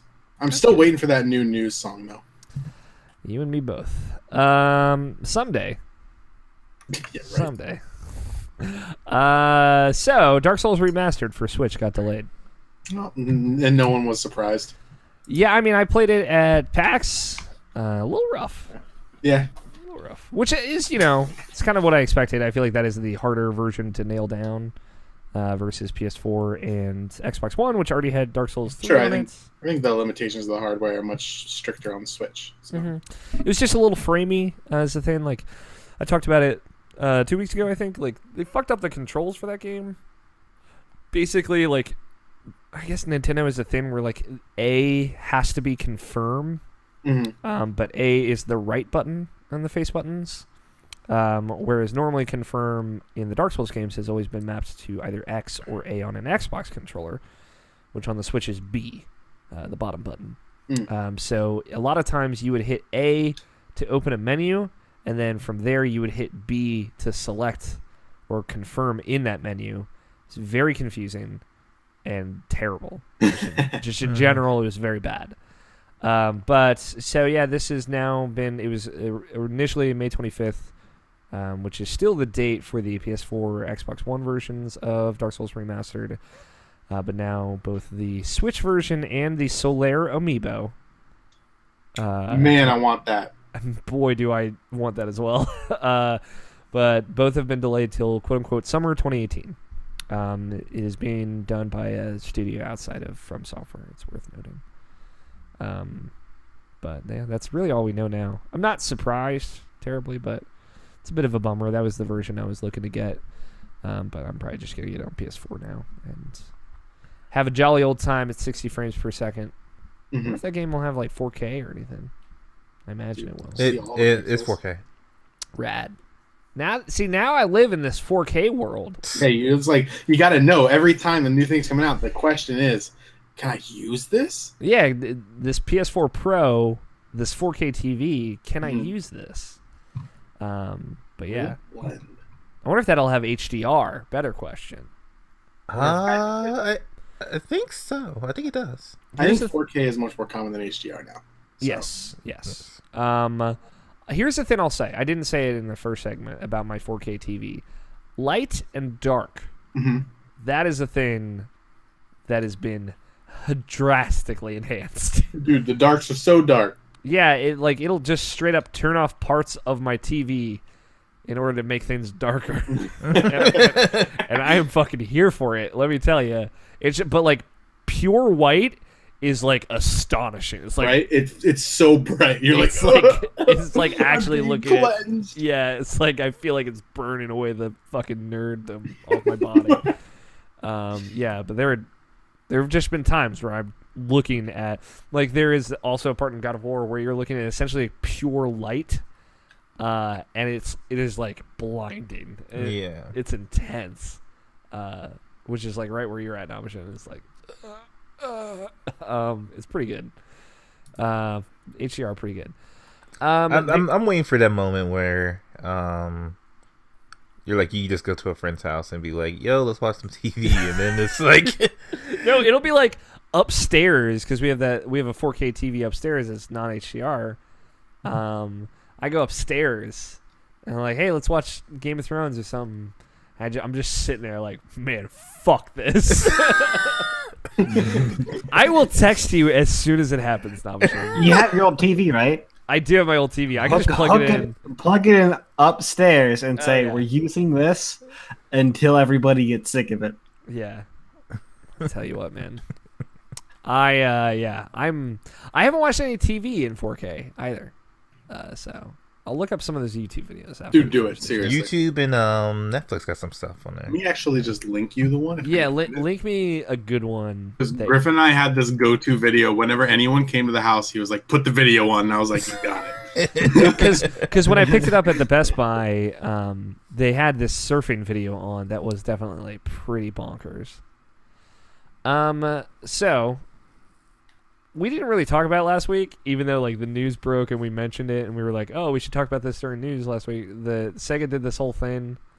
They're doing Shenmue 1 and 2 remastered later this year on PS4 and Xbox, or just PS4. Yeah, I thought we did talk about that. We just mentioned it, but alongside all that, I guess it might have been separate, but they're doing a Sega Genesis Mini.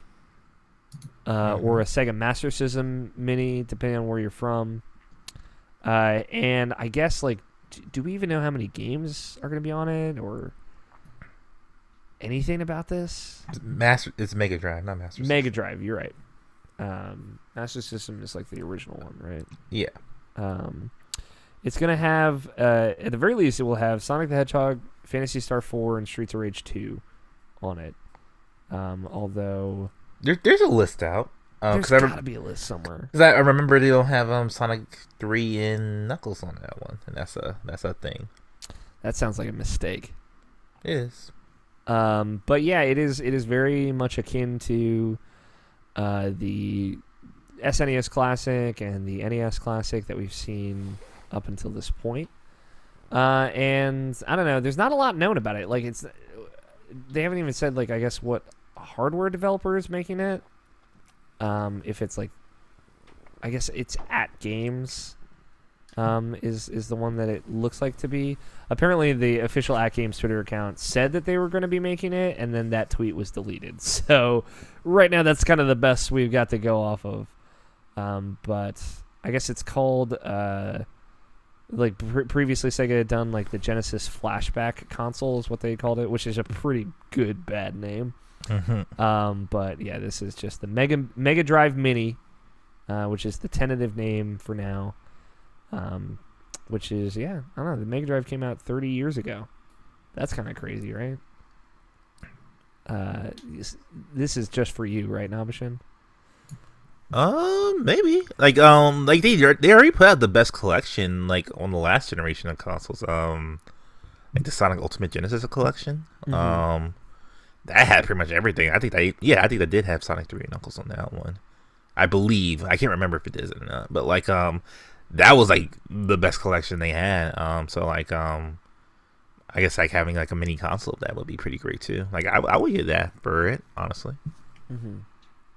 I don't know. It's cool. I like the idea of mini consoles. Now that I have one of my own, I don't even have on me. Brant Ranch has it right now, but I like it. It is a nice little thing. It doesn't take up too much room, so it kind of checks that box for me, and it also has a really cool practical function. So my kind of seeking of relieving myself of all clutter is all boxes are checked. I had a friend asked me like, "Hey, do you want a God of War statue? I just want to get the collector's edition for the Steelbook, and I don't want this statue." I'm like, "Fuck no, I don't." What? Yeah, right. I just like the big reason. I think we might have touched on this last week. The big reason I just don't like collector's edition is just like, man. Steelbooks, yeah. Yeah, fuck Steelbooks. No, I just like I do not have time for this clutter. Like I've never liked having a lot of stuff. There are some things that I really like. We talked about like the Persona 5 collector's edition, which was also exceptionally well priced, at like $90 or $80 or whatever it was. But yeah, like the last collector's edition I plan on getting is this fucking Kingdom Hearts 3 one, whatever it ends up being. So Hey man, I do not regret the Overwatch collector's edition. does that have a collector's edition? Yeah, it had a giant Soldier 76 statue in it. Oh, cool. That's yeah, pretty and cool. it came with like an art book and some like postcards from each of the original maps and stuff. It was it's definitely a cool collector's edition. That's cool. Also moderately priced, you know. Yes. And, like I feel like if you were doing the pricing right and like stuff like art books and soundtracks and like the postcard things that you mentioned, that's gonna get me in more than some big dumb fucking statue. Yeah. Like comes with a soundtrack, like, you know, the stuff that's cool. Yeah. Like I just got the Yakuza 6 collector's edition. Comes with drinking glasses. Yeah, two Alright. whiskey glasses and like a couple of whiskey sums. So like I haven't tried it out yet, but like I'm excited to. Yeah, that shit's cool. Again, practical use. I'm in for it. I imagine the next time I go visit Nabishin, I'll like go into his room and he'll be sitting there in like a maroon bathrobe with a cigar in his hand, and he's like, you know, his new whiskey glass in his other hand with a whiskey stone in it, holding it by the bottom and slowly twirling it around, looking at me with a monocle in his eye. Absolutely. That's my picture of Nabishin. Actually, right at this moment as well, just with He the actually- microphone near his person. He wears a monocle for astigmatism, so Yeah. And I feel that. I have glasses, but really only one half of them do anything. yeah. I forgot that you got your glasses, Tony. Oh, yeah, forever ago, dude. Yeah. At this point, it's old news. It's old news. You don't see your face anymore, so we don't know. I do really need to buy a webcam, to be honest. Yeah. I gotta get y'all on webcams. Yeah, right. You're gonna get Scott's forehead on a webcam. Hell yeah, dude, I'm in for that shit. Last story I pulled actually broke out today, which is fun because there's barely ever any Saturday news. Campus Santo, who made Firewatch, Scott's favorite game from 2016, I believe. Why are they still a studio? So they're for folks who forgotten or were unaware, they were working on that new project in the Valley of Gods, which was announced at I guess the Game Awards last year, right? Was the Game Awards, yes. And they announced today that they are being rolled into Valve. All 12 members of Campo Santo are going to be joining Valve. And But Valve doesn't make video games. Valve doesn't make video games, correct. So they will be now making skins for Dota 2. No, I'm just kidding. Yeah, they announced today. It's the first time I think Valve has ever really done anything like this. They've brought on Wait, what? they've brought on like studios and stuff before, but like they're just like eating up Campo Santo. Campo Santo is now just Valve. And they're Didn't they do that for the people who made Portal and the people who made Left 4 Dead? They did that for Left 4 Dead. I feel like the Portal thing like went down differently. Like I feel like some people joined, some people didn't, because there was like that person that was working on Portal that went off and made that like fluffy dimension game. Quantum Conundrum. Quantum Conundrum. Boy, that's a pull, Nabishin. I'm impressed. But yeah, so they're rolling all of Campo Santo into them, and now, In the Valley of Gods will be a Valve game. I don't know if this team will remain like a smaller independent team within Valve, but this is another kind of sign that Valve had indicated a month or so ago at GDC, I think it was, that they were going to start trying to ship games, like actual separate full video games. Maybe this was part of that plan. Maybe this has been in talks since then. I'm not sure. But they did say they are going to continue making In the Valley of Gods. They're going to continue supporting Firewatch going forward. They're going to still produce their quarterly review and blog content that they've been doing, but they're just going to be doing it all from Washington now. And I don't know. I think that's pretty cool. I think it's interesting to see like this studio in particular get swallowed by Valve, and if it means that maybe after In the Valley of Gods they get to work on something, either maybe a Valve property or just more people from Valve are going to join this smaller team and make weird, interesting single-player games. They're going to make Portal 3. I wouldn't be surprised. I feel like it would definitely be a departure with this team in particular, but I'd really love to see that. I'd just love to see something like this team make something set in like the Half-Life universe. Not necessarily Half-Life 3, but like a story. It's going to be a battle royale. Hear me out. Okay. 100 players. Okay. You all get dropped onto an island, right? A fire it's tower. Like yeah. Like a player watches, Mm-hmm. You just watch all the other players from each of their 100 separate Firewatch towers. Yeah, and it's like a cross between the Team Fortress world and the Half-Life world. Mm-hmm. And you fight until one remains, who then consumes a steak stroganoff dinner. Ooh, sounds very delicious. Mm-hmm. I don't know. It's a cool idea. I think we probably won't see like any dividends for this until after 2019 when In the Valley of Gods comes out. But 12 new people in Valve and Campo Santo, I guess, in the existence it is now, no longer exists. So it's weird. That's it. That's all I pulled for news, though. But if we take a jump over into the mail sack, I know we have a very pressing question. Okay. In the tweets, which remember you can tweet your questions at IrrationalPod. Just use the hashtag IPQ. We'll read them on the show. We'll answer them to the best of our abilities. And video games and stuff. Nato Johnston. I want to. This is actually that boy, that beautiful Australian boy. He's watching us right now. God, I love him. I love him too. Here's the thing. Nato recently, and you're probably not aware of this, Scott, because you're not on the Twitter. He is rebranded. He used to be NATO J16 or whatever. He is now. He used to be whatever he was. Some fucking number. He is now I Know NATO. KNOW. We know. I just want to get some vibes. Like, how's everybody feeling about I Know NATO? I mean, I would have been more behind like. He just changes it yearly, like J, and then his age. Yeah, from the 3 Australians that I talked to, NATO included, it makes him less Australian. Because, like, this is, I'm pretty sure it's not an actual pattern, but his name followed a pattern. Mm-hmm. Okay. Maybe he's trying to get that worldwide branding out there, and I appreciate that. I appreciate a man who's on his brand grind. You know, Scott, the Twitter handle NATO J18 just opened up. 18. That was close. If you want to make the swap, you know? get off what to chuz.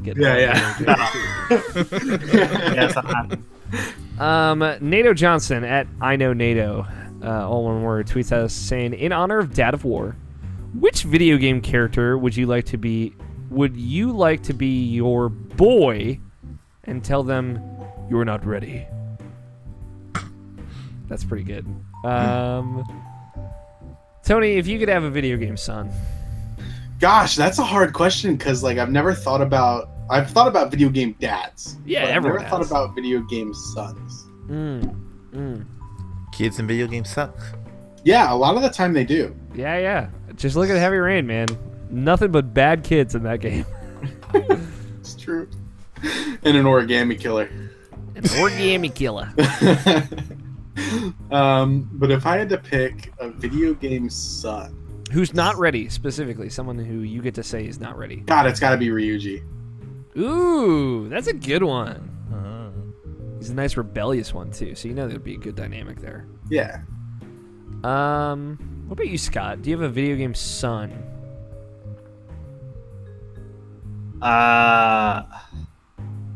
You know, we're just gonna make this weird. Okay. We're gonna take Joel from The Last of Us. I was expecting like the Owlboy pull. Okay, that would have been good too. For Scott. Boy. Joel's like, Illy. I'm briefly 80 when he's about to go through this adventure. Boy, you're not ready. You're not ready. Just tell the zombies to go back away for a while. There is a lot of Kratos saying the word boy in this game. I've heard that. It's great every time, in my opinion. It's just like, you need Atreus to read something, and he's like, boy, what does it say? And it's like, alright, come on, he's got a name. Maybe he forgot. I will... Again, the way that relationship develops is very subtle, but it's good. Still a whole lot of boy, though. Yeah. Nabashin. Probably Mega Man. I don't know. Ooh, Mega Man's a good one. Rock Boy. He's not Rock Man until he is truly a man. Boy. Mega Boy. Mega Boy just don't sound good, though. I guess that's why Astro Boy is Astro Boy. And Mega Man is Mega Man. Now you got me thinking. As for me, I'm trying to think. Video game son. Ooh. Maybe, probably Genus from Tales of Symphonia. No, you don't want that curse, dude. Yeah, it's true. That is like a living curse. Ooh. Tingle. No, you don't want that curse either. No, I want that. I want that curse. Calling Tingle, boy! And he's like, Kalilu Impa. And I'm like, you are not ready. It was like, you're not ready. Bring me back some more fucking rupees. Yeah, I need some of that fucking good gold to decode these damn maps for you. Yeah, dude, see you in 30 hours. Yeah, right? Jesus. Let me grind out 250,000 rupees. That's the only question we got. To be fair, the only question we need. It's the only question we need, but we did get a voicemail. So Tony, you weren't here for this, but we got an update from Silver PR. How is he? He's doing well. He kind of updated us on everything that he's been through since the hurricane, moving to New York, leaving a lot of everything that he had behind, kind of starting a new life. And he's doing well. And this is kind of his update since then. Did he like successfully get the name changed to Nico Bellic? Because I hope he got it. I don't know if that's what he was going for. I'm sure he'll listen to this and let us know if he is now I want to know. Formerly known as Nico Bellic. Yeah, and like he's rebranded as well. His new handle's at Nico PR. Let me volume up this. What up, guys? Hope you are here. Hope everybody's doing all good and well. It's been a couple weeks since my last voicemail. You guys know that one packed the wallet and a lot of stuff I needed to take out of my chest. And I'm so glad that you guys gave me the forum for that. But we're here to talk about video games, and that's what we're going to do. So Silver NYC is going to hit the reset button and just roll with that. But before that, I just want to give a shout out to the people that reach out and get me props or send me good vibes, and also some advice that they can lend me in the near future. Thanks, Harold, for that. I'll be reaching at you very soon about that. And yeah, that's pretty much I want to say about that. So hitting the reset button, let's talk about video games. Although it's been 6 months since I have been out here in New York, I did play some video games, and especially more of the single player kind, because the shelter we're living at, it sucky internet.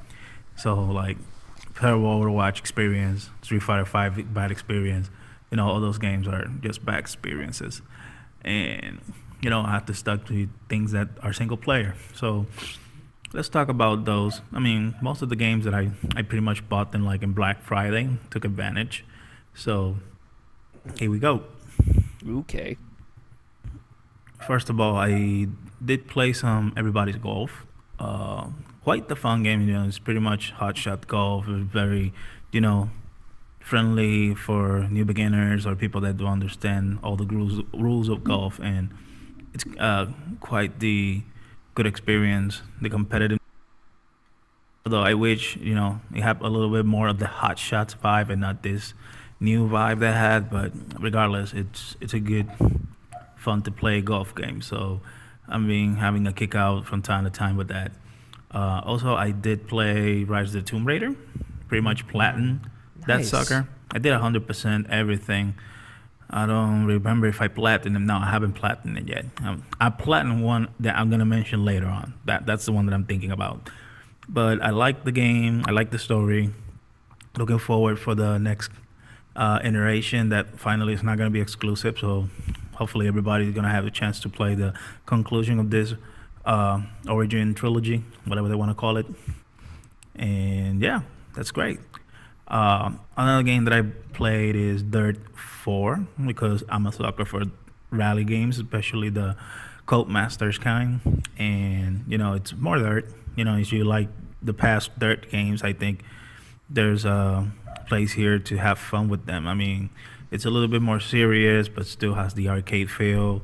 I like the first two games and whatnot, but it's still a rally fun game, and I do enjoy it, especially the competitiveness in harder levels when you're trying to do the time trials and all that stuff. And also, last but not least, I have played Horizon Zero Dawn. I took advantage also of the Black Friday sales, and I did play this game, and I did platinum. Nice. It was amazing. I mean, I remember that I rented it like twice. Didn't have the proper chance to play the game, and I told myself that I was gonna buy it later on the year, and I did. And actually platinum the game. It's what I'm experiencing. So I bought the Frozen Wilds DLC, and it had a lot of content for his price. So I'm really glad that I bought it. It was a great experience overall. And I'm so looking forward if, obviously these people are going to make a second game out of it. If it's going to be, for the next console release as a release game, I think it would be a proper and intelligent decision from them. I wouldn't, judge them to not make a sequel now in the PS4 era. I think PS5 should have a proper release of the sequel for this because it's a great franchise to build on into it. And other things like some the PlayStation Plus games. I haven't played Bloodborne yet, although I'm planning on downloading it. Also, I'm gonna start playing Mad Max pretty soon, and I've been having fun with Trackmania Turbo because I haven't all these years listening to Jeff Gerstmann talk about Trackmania, and never had the chance to play one, and I'm playing it, and it's what it is. It's a time trials kind of game, and it's kind of fun. Yeah, that's pretty much it. I have no proper question like all the times, so I'm just gonna leave it here with you guys.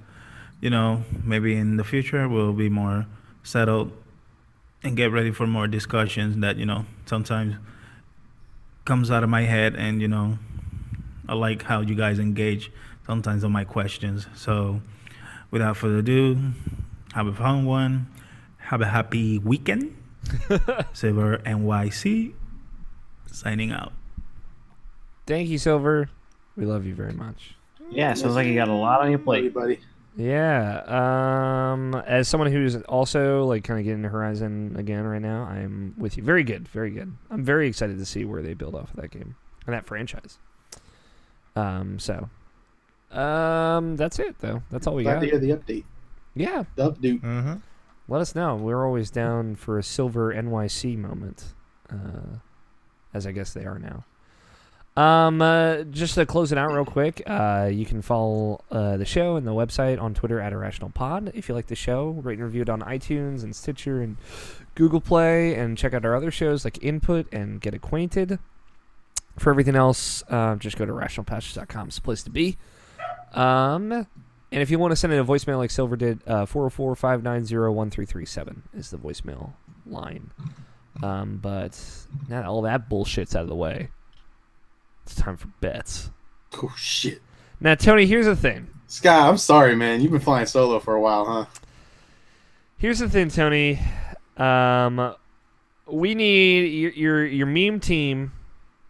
Yeah. Meme team Dream Machine needs a new name, right? You said it was going to be like the relevant hip meme of the month. We're still on Team BitConnect.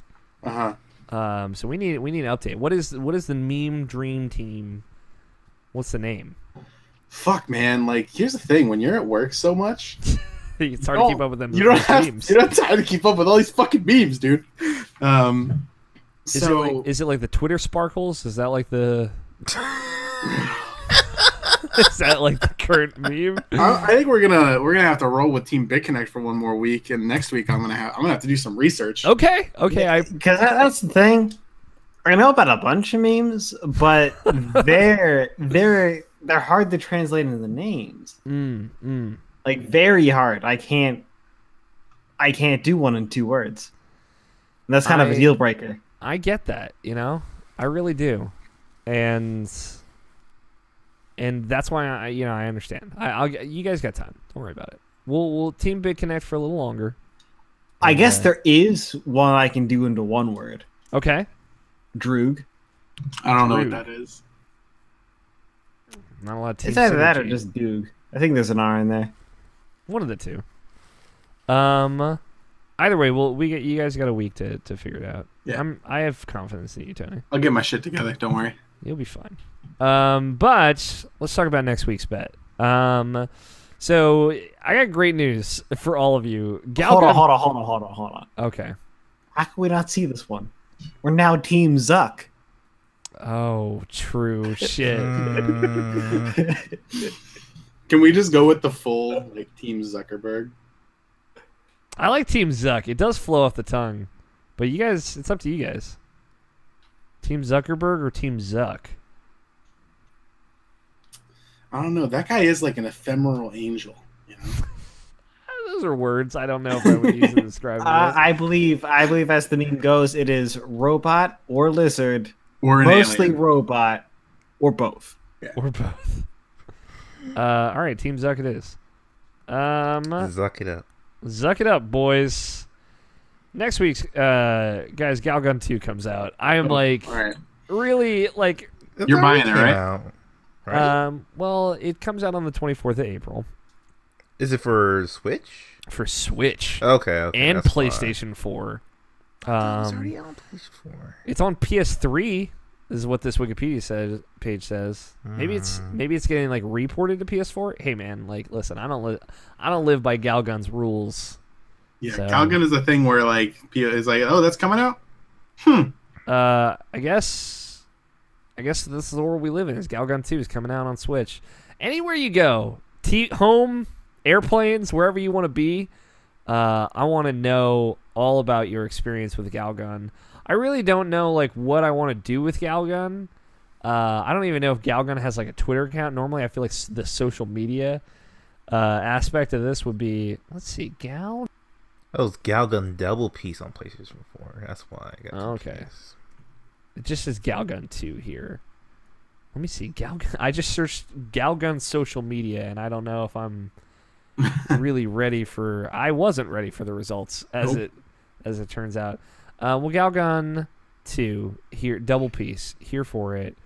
You know what? Let's go with the classic OpenCritic. I like OpenCritic scores. It'll kind of recenter us, and we got Tony back. What will the OpenCritic average be? Critic average be? And it's obviously on a scale of 1 to 100. Do you really think you're gonna get reviews for that game? I think by next Saturday we might have a few. Next Friday we might have a few. Yeah, go ahead and feel free to throw them up there. Okay. Ooh, damn. Scott and I very close. Oops, I meant to put 0. Close enough. I think you got the whole bottom of the spectrum covered. Did you mean to just do 0, 0? Yes. Okay. I'll put 0, 0. 50. Yeah, every 65 is the highest score. Tony's bet. Hey man, I got confidence. Very optimistic score. I'm just assuming that they're going to be 2 total reviews, and one of them's going to be someone who really likes the game, and then another one's going to be someone who's an actual journalist. Yeah. Um, An actual journalist playing Galgun too. Yeah, dude. yeah, Jeff Gerstmann plays Galgun. Hell yeah. I've seen him play it multiple times. He doesn't review him though. That's the difference. Does Yeah. he enjoy his time with it? Oh, I mean, there is a creeper cam. he enjoys his time with it in the best way. Yeah, maybe a little too much. I bet 53. Namishin bet 0. Scott bet 50. Tony bet 65. Now, Namishin, are you coming out from the angle of if there is no average, you're going to take this? Yeah, that's more or less. Okay. If we say that up front, we can kind of cover ourselves for later. Last week's bet, God of War releases on April 20th. 420 blaze it. I hope everybody had a great 420. Blah, blah, blah. On the IGN video, the first 15 or however long they end up doing of God of War, when will Kratos have his first kill? So I have the video in question pulled up, and I have the first kill pulled up as well. Question. Yeah? Are trees alive? Yeah, yes, but they do not count as kills. I was gonna say I was gonna make a joke about that as well. I bet 11 minutes and 33 seconds in. Namishin bet 4 minutes and 20 seconds in. 420 blaze it. And Scott and Max was on your Team Big Connect as well with you guys. You guys both bet 15 minutes. The first kill occurs at exactly 11 minutes and 54 seconds in, which I am so close. I am amazed at how close I got. But yeah, a couple of draugrs do show up in those first 15 minutes, and you do get to smoke them. Which brings Team Nanashi up to 9 points. And Team Zuck rocking hard at 4 points. Dang, dude. What happened while I was gone? Scott actually got a couple, too. It's been tough. Don't worry, now that I'm here, we're going to get the next, 7 in a row. Hell yeah. That's what I like to hear. Mm-hmm. We did make a couple of side bets while you were gone, Tony. Do you want to become abreast to them? Sure. Well, Barrett was here. Wasn't I here when Barrett was here? Were you? I'm pretty sure that was the last episode I was left on. early, but I don't know if you were around for this. That's right. Yeah, I had to leave right before the end. Thor, Iron Man, and Captain America will die in Avengers 3, is what Barrett says. If Barrett is correct, I have to play Deadpool, the video game. And if I'm correct in at least, if not all 3 of them die, or none of them die, Barrett has to finish Jack 2, the video game that he said he did not like. Okay. I'm happy that I'm privy to it, but I think I'll let you guys have your fun. Yeah. I'm curious. Avengers, man, that's fucking next week, isn't it? Holy shit. It's this week. Yeah, Avengers are kind of Thursday. Man, yeah, that's gonna be exciting. That's it for the show. Thank you everybody for listening. I've won the bet. Danny Juarez's love and affection is mine until it is up for grabs. Yet again next week. Yet again next week in this never-ending gauntlet. But I do have my moment here to kind of say anything I want to reiterate or kind of double down on something I disagreed with. I'll say this. I'll reiterate this. I think there was definitely kind of a concern when I started playing God of War of maybe this isn't as special as people hyped it up to be. And I think that's a fair concern pretty early on in that game. But that game, like I said earlier, just double down, is very much a slow burn, and it is building to something special. You just got to let it do its thing. So if you're out there with those kind of same concerns, that is what I would say to you. Fair enough. That is a show.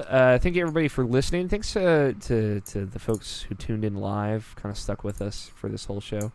Nato, Nicole, and all them. Y'all are a bunch of sweeties. And thank you to Danny Wiesner for opening music of Two Player Co-op and our closing music of The World Is Saved. We're coming up, guys. We're fucking 25 episodes away from episode 400. Hell yeah. That's kind of crazy, right? At this point, it's expected. Yeah, I mean, we're just just soldier on. Yeah, it is definitely a thing of well, it's we do this every week. This is our thing. Thank you, Nabshin, Scott, Tony, for joining me as always. Love you guys. Big hugs all the way around. I've been your host, Alex O'Neill. Play your games, stay irrational. We'll talk to you all next week. Titles? Finally, Tony. A man who can deliver some fucking titles. Listen, guys. One of the reasons why I love this chair is because it scares me. It's a really good title. I just got wood for my kingdom. The Brotherhood of the Traveling TV. Tell me about boy. NATO J16 or whatever. At Nico PR. Team Zuck and Are Trees Alive? I really like Our Trees Alive. In the very opening moments of God of War, Kratos brutally murders a tree, which is why it was asked, Are trees alive? There's a handprint on that tree. We don't know. Yeah, I don't know the reason for that yet. You should. Although it took me a while to kind of put one and one together. Do you want me to tell you? No, why? Okay, because, like, you know, it has been explained at this point. It just took me a bit to figure it out, like I said. What do you like, Namishan? What title do you like? The chair one's pretty good. Chair one is pretty good. What do you like, Tony? I'm partial to at Nico PR. Thought that was a good bit. That's a good bit, yeah. What about you, Scott? Damn it. Give me a second. You're good. Today's being difficult. Like old days. Well, no. It's taking the actual time to load. I'm sorry. The Google Docs working against you. Thanks for staying up late and doing the show, guys. Glad we could get the gang back together. We missed you, Tony. Don't worry. Ooh, I think we're going to be at a standoff. Okay. Tell me about boy. I could go for boy. I could go for boy as well. Same. Thematically appropriate. This is the Irrational Passions Podcast, episode 375. Tell me about boy. I was gonna do it Too fast. That happened way too fast. Yeah, I'm glad that you did it then, Namishan. All right, thanks for watching, everybody. You guys can stop.